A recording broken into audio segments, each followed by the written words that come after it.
A former judge serving 28 years in prison for accepting $2 million in kickbacks for imprisoning kids just had some of his convictions overturned. This is causing outrage, especially among those who were victims of his Kids for Cash scheme. Joining me to talk about this is Molly Barrows, legal journalist for the Trial Lawyer magazine.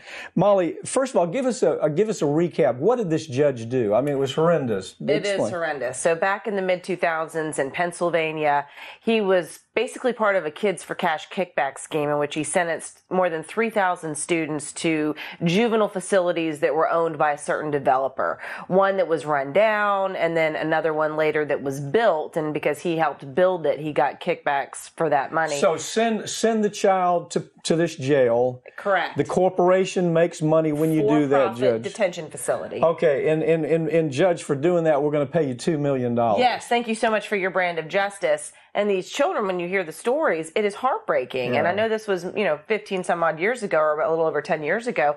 But at any rate, these kids weren't doing anything wrong necessarily, or they were extremely minor infractions that they never should have seen incarceration time for. One girl in her teenage years, high school teenage years, had started a fake MySpace account about a vice principal. And so that's relatively harmless. No real harm was done. But when she went up before the court, it was part of this broader scheme of also not having the parents basically extorting or pressuring the parents not to have an attorney present. So it was easier to violate their rights. And this was a judge that specialized in children's court. Yes, so he campaigned on it. Campaigned on, I'm tough on crime. Yeah, I'm going to put these bad kids behind bars. Yeah, so these bad kids, when they're behind bars, become real criminals. Yes, and one kid even killed himself for something similar to that. He hadn't even committed a crime, but he'd been acting badly, ADD, drinking. His dad, with a couple of cop friends, put a marijuana pipe in his car.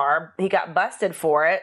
They ended up before this judge, and he was like, thanks for the opportunity, sent him on to a detention facility. He gets out, gets busted again for a minor traffic violation, back before the same judge, Cia Varela. He sentences him again to a detention facility. So by the time he gets out, it's this self-loathing spiral, and he kills himself. This judge's name is what? It's Michael Cia Varela. Cia Varela. Remember that name. See, what we forget too often. I remember this story coming out. Media covered it a little bit. It's gone now. We don't even see Varela.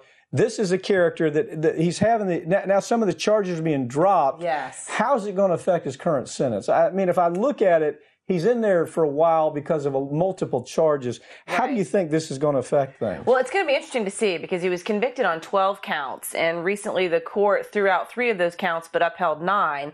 The 3 that he basically threw out said that they needed to go back for a new trial, and those were the most serious charges, which related to racketeering as well as fraud and money laundering. The charges that remain are for mail fraud, conspiracy to defraud the United States government, as well as tax fraud. Those sentences carry 6 months to 3 years. So the more serious charges, which is what has been dismissed, landed him the sentence that he has now. He's 20 years left. Why don't you write? It's Judge Mark Ciavarella, right? Correct. Mark Ciavarella. You can probably. Where is he in a penitentiary? He's in Kentucky right now, Ashland, Kentucky, at a federal detention facility. Write the guy and tell him what you think. We don't do that enough, do we? I'm sorry. The statute of limitations is up, which is why the judge dismissed those charges. Said, well, your attorney should have brought up statute of limitations. You received the money 5 years before the charges were ever brought. But this is the same thing he did to these kids. Basically, he really did do something wrong now, and now he wants a pass, but he wasn't willing to give a pass to these children that were unfairly sentenced. I'm just betting. I think any judge looking at this would know that it is insane to take a chance on giving this cat a break at all. Thank you, Molly. Thanks, Pat.